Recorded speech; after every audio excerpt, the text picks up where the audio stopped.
Are you looking for a way to give yourself a break? Take some time off from the old busy monkey mind, right? Non-stop workaholic. Because it can be very hard to stay in good headspace when you're feeling a bit challenged, right? Like 1,000 going off. Well, I have something for you. Hi, my name is Claire Hewitt and welcome to Igniting the Creative Spark, Naturally Creative You. That's right. We're here to give you little exercises and insight to our live workshops. It felt too important to not give you an opportunity to see what we're doing in person. So here we are, making an invitation to you to let go of the monkey mind, to not let the overwhelm rush in and take away your creativity. So we have 2 tasks for you today. I know it's quite big. There is a resource list associated with our video today, but you are going to need later on some paper and pens, some things to draw with, and I'm going to make an invitation to you as we're doing this work together today. So let's start with this meditation. Take a nice deep breath in. Breathing in. Ground yourself. Take one more. It's always good to make these things really solid. Breathing in. One more. Breathing in.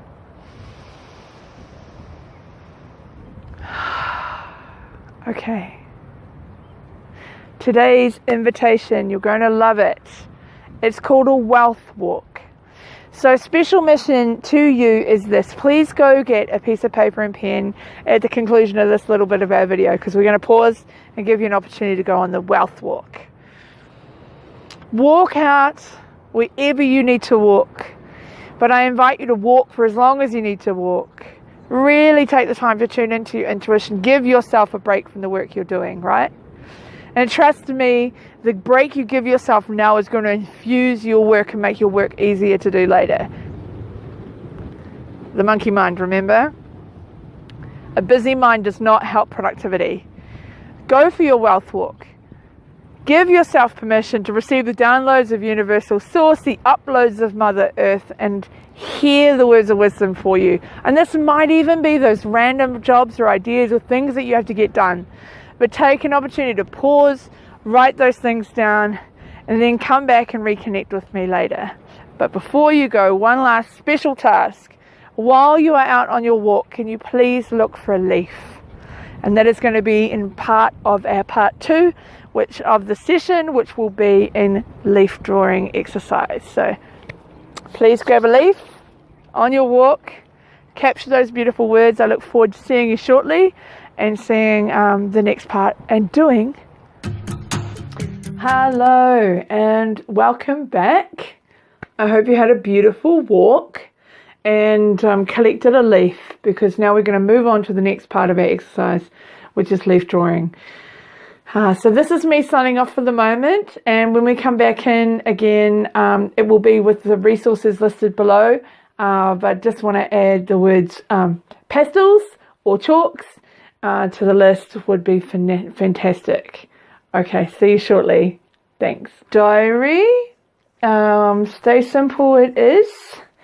We made some journals for each of the participants doing our course. So I've got 2 leaves today. Just to give me some options. So I have a dry leaf, and I was a little bit concerned about how that might actually go, especially if I put any weight on it. And I selected a green leaf. And today I will be using pencils. So excuse my noise. I'm just using these great multicolored pencils I got when I was in Hawaii last year, and also with the good old Faber-Castell classic pencils as an additional option. Alright, let's get started. Okay, so an important part of this work you'll see is that this is a double page, which means that I can take my leaf and put it behind the page, put my page down, and then etch on top of it like this. And of course you can take any colour you want, because there is no right and wrong.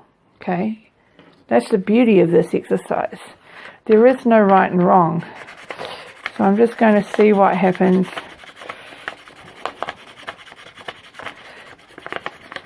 I kind of like this a little bit unco. We've got a few sharp edges.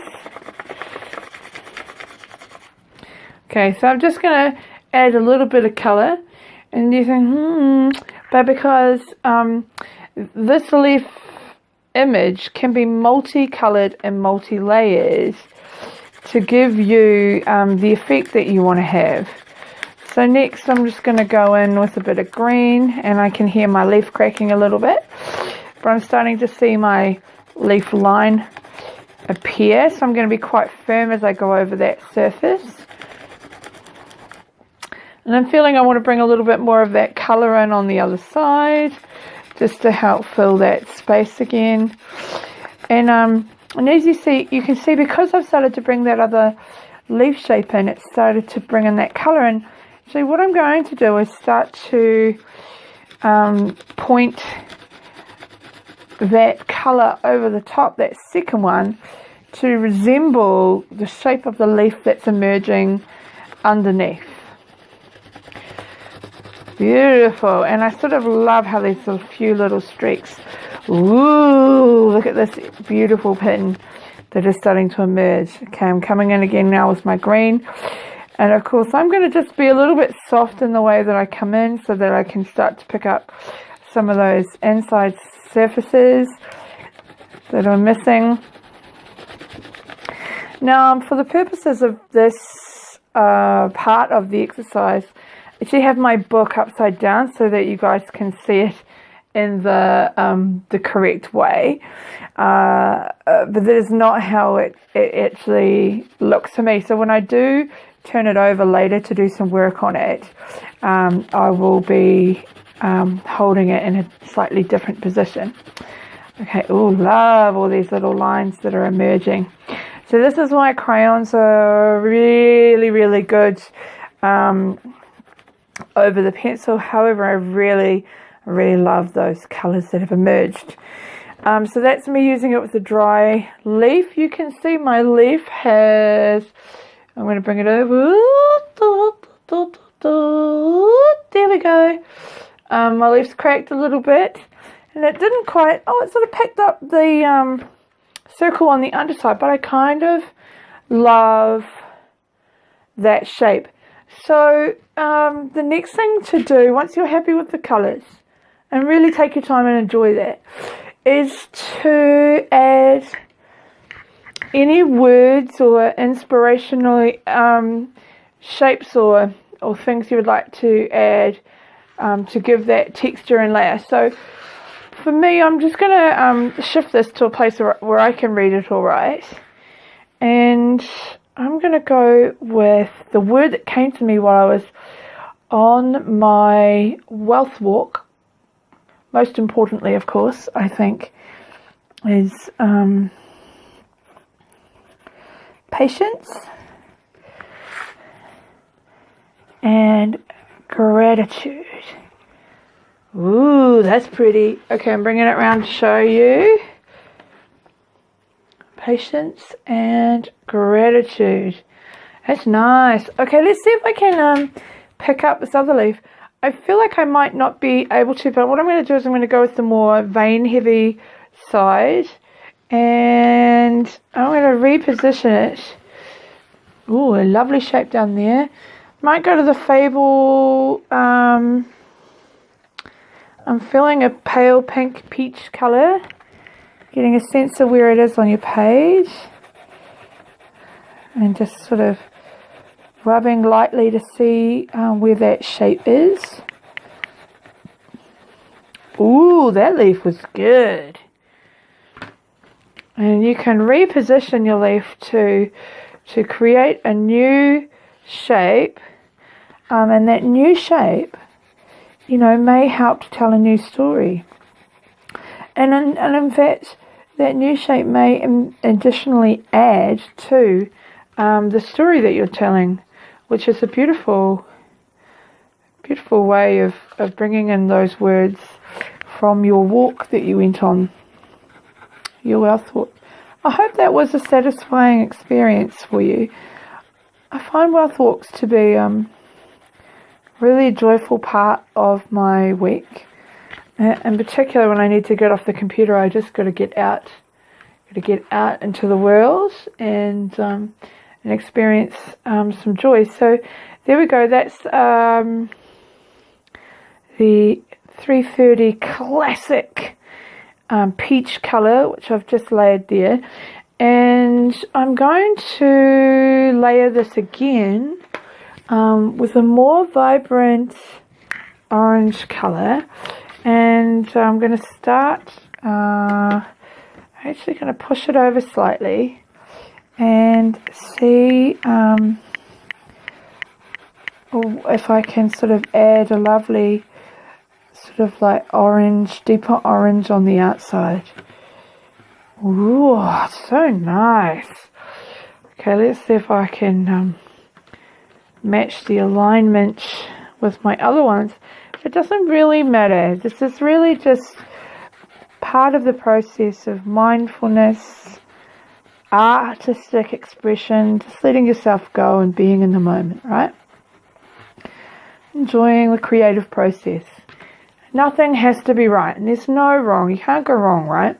It's just a part of the joy of experiencing this experience, and this is something that we are doing and having together. So, take your time with it. Don't feel pressured. Don't rush. And remember, if you want to, you can always connect the lines. There's no great stress. And breathing's really key. So feel, if you need to, keep taking those breaths. And I'm going to add a new word, which is breathe with nature. Breathe with nature. So my very first reminder on my very first page of my journal is going to be breathe with nature, with patience. Breathe with nature, with patience and gratitude. That's all I feel called to do for the moment with this bit.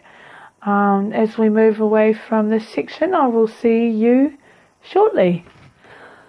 Well, I don't know about you, but I actually feel quite relaxed after doing that.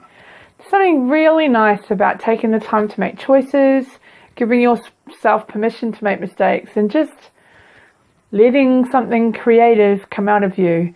And I think it's really important to bear in mind around perfection. Like, we learn from mistakes, we learn from the things that have gone wrong, we learn how to interpret and to bring in these things into our practice of day-to-day living. So I think embrace the mistakes is what we say in the world of theatre.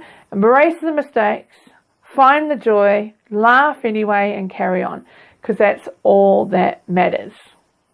So with the idea of not chasing perfection, letting imperfection be an invitation into our life, I invite you to share this with someone who might need a little moment to play, to connect, to have a wealth walk, and to find some joy, and to disrupt your workday, because that's kind of key, right? Disrupt it with like a little bit of joy, and then you never know what magic's going to happen for the rest of your day. So I sign off now. This is Claire Hewitt from Igniting the Creative Spark, and you can find more of these exercises on email. You can sign up via my website, www.claire@creativespark.nz. Have a magical day. Bye.